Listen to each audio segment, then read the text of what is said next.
Barbie इस दशक का सबसे बड़ा पीआर स्टंट। मेरे इस फिल्म को लेकर कभी हाई एक्सपेक्टेशंस थे ही नहीं। एट मोस्ट मैं ये मानता था कि ये एक फैमिली फ्रेंडली क्यूट सी मूवी होगी जिसमें इंटेंशनली स्टूपिड एनिमेशंस और डायलॉग्स होंगे, पर जो मैंने देखा वो था 1 घंटे 50 मिनट का प्योर प्रोपेगेंडा। मेरा मन वैसे ही इस मूवी से उठ रहा था ये देखकर कि सारे मीम पेजेस एक्टिव हो गए थे बारबी रेफरेंसेस देने में। I couldn't help but think कि ये ट्रेंड्स जो इंस्टाग्राम पे चल रहे हैं, ट्विटर पे चल रहे हैं, ये आए कहां से? ऐसा तो है नहीं कि बारबी कोई एक्स्ट्राऑर्डिनरी फिल्म बनाई जा रही हो कई सालों की मेहनत के बाद, जिसके लिए डायरेक्टर को क्वांटम फिजिक्स चाटनी पड़ी। सो हाँ, मेरा ये था कि होगी थोड़ी डिफरेंट स्टाइल ऑफ मूवी, पर मैं गलत था। और भाई इतना गलत, thanks to trailers and teasers of Barbie, film production agencies ने पता ही नहीं चलने दिया कि ये मूवी है किस बारे में। बारबी की कहानी है बारबी लैंड के बारे में, जहाँ सारे मेजर काम लड़कियां करती हैं, प्रेसिडेंट से लेकर कोर्ट से लेकर एवरीथिंग प्रोडक्टिव। और फिर उस दुनिया में एग्जिस्ट करते हैं केन्स, जिनके पास पता नहीं रहने की कोई जगह है कि नहीं, बस बीच में पड़े रहते हैं और उन्हें सिर्फ एक चीज चाहिए, बारबीज का अटेंशन और उनसे वैलिडेशन। इतनी डीमीनिंग मूवी थी ये कि लड़कियां तक जिन्होंने ये मूवी देखी वो केन के कैरेक्टर की तरफ को हो रही थी। आगे स्टोरी में बारबी को ड्यू टू सम प्रॉब्लम्स असली दुनिया में जाना पड़ता है, और वहां जाने पर पता है क्या होता है? केन से आकर एक औरत टाइम पूछती है। केन को झटका लगता है, he is like basic dignity दे रही हो,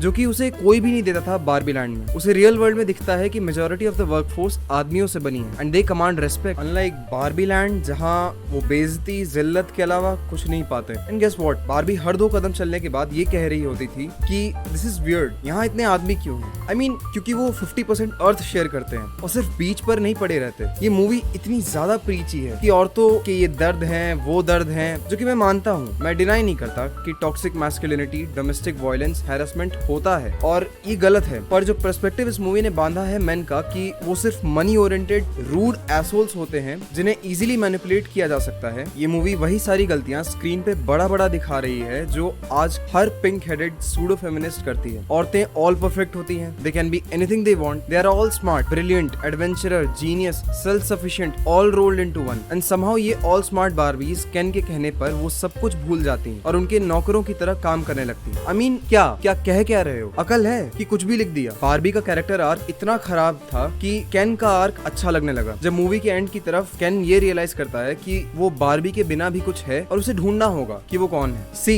इस तरह की मूवी से कोई दिक्कत नहीं पड़ती, जितनी चाहे बनाओ, हर तरह की बनाओ, बट ये जो भेड़ की खाल में भेड़िए वाली हरकत है ना, ये गलत है। आई मीन अब तो हर जगह ये ज्ञान दिखता है। मार्वल में कोई भी स्ट्रॉन्ग कैरेक्टर उठा लो जिसने सालों लगा दिए उस चीज में मास्टरी हासिल करने के लिए, और एक लड़की आती है और उसको रखे रखाए वही ताज मिल जाता है जो उस हीरो के पास था। क्यों? क्योंकि उसे मेहनत करने की जरूरत थोड़ी ही है। भाई वो तो परफेक्ट बन के आई है ना, she was meant to take over the man. I love the movie Wonder Woman so much, इसलिए क्योंकि उस औरत को अपने आसपास के मेल पार्टनर्स को कम दिखाने की जरूरत नहीं है खुद को ताकतवर बताने के लिए। वो टीम है और टीम साथ में काम करती है तो वो जीतते हैं। I mean doctor strange 2 became all about motherhood of Wanda and this random girl. Ant-Man Quantumania became about his daughter. Black Panther में तो पहले ही तचाला की बहन हल्क को आउटस्मार्ट करती हुई दिख रही थी। और शी हल्क, क्या मुझे प्रोग्रेसिव फीमेल कैरेक्टर से कोई प्रॉब्लम है? नहीं, बिल्कुल नहीं, लेकिन फिर उसकी मेहनत दिखाओ ना, दिखाओ कि वो भी किसी केव में बंद थी जहाँ लिमिटेड रिसोर्सेज थे, या उसका एक्सीडेंट हुआ था, या फिर उसने गामा रेडिएशन के साइड इफेक्ट्स झेले। नहीं, ये सीधे आती हैं, बिना किसी स्ट्रगल के चढ़ बैठती हैं। मेरी रिसेंटली मूवीज से खासा दिक्कत रही है, जब से कॉमिक्स के अंदर जबरदस्ती कन्वेंशनल हीरोज की स्टोरी लाइंस तोड़ मरोड़ कर अपने फ्रेम में सेट किया जा रहा है। And this is the problem. Characters सब मूवीज के एक बड़े प्रोपेगेंडा का पार्ट लगते हैं। लास्ट टाइम कब था कि हमने स्ट्रॉन्ग कैरेक्टर्स जैसे कि लॉर्ड ऑफ द रिंग्स का फ्रोडो या फिर वंडर वुमन या फिर किसी हीरो को स्ट्रगल करते देखा और उस स्ट्रगल से वो निखरा। आज की मूवीज पन इंटेंडेड होते हैं और उनके अंदर से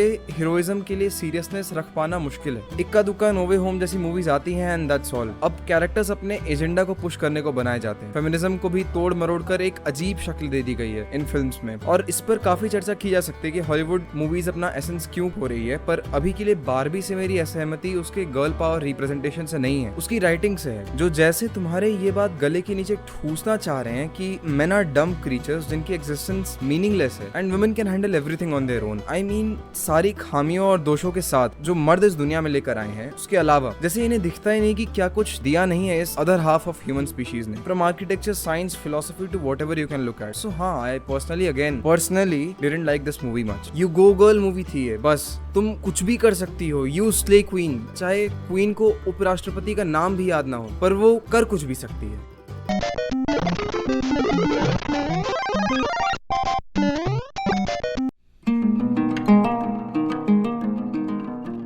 ये मूवी बहुत सुंदर हो सकती थी अगर वो ये दिखाते कि पहले एक्सट्रीम फेमिनिज्म और बाद में केन्स का टॉक्सिक राज दोनों ही बेकार है, और maybe there is a way forward together जहाँ पे केन्स को बेसिक डिग्निटी तो दी जानी चाहिए और वहीं बारबी से उनका हक बिना छीने। बट हमें पता है कि मूवी कैसे खत्म हुई। केन्स फिर से वही मीनिंगलेस एग्जिस्टेंस में चले गए और बारबीज अपने स्ले क्वीन के सिंहासन पे। और कुछ लोग जरूर कहेंगे कि इसे इतनी गंभीरता से लेने की क्या जरूरत है, एक फन मूवी तो है, एंड दैट्स माय पॉइंट। एक फन मूवी जिसने वर्ल्ड वाइड कलेक्शन ओपनहाइमर से ऑलमोस्ट डबल कर रखा है, इक्वालिटी के नाम पर मैस्कुलिनिटी की माँ बहन कर रखी है। I am so thankful to Indian audience कि वो समझदार निकले and they chose Oppenheimer over Barbie. दुनिया में जो चाहे कलेक्शन हो, इंडिया में रॉबर्ट दादा जीते। सो इन द एंड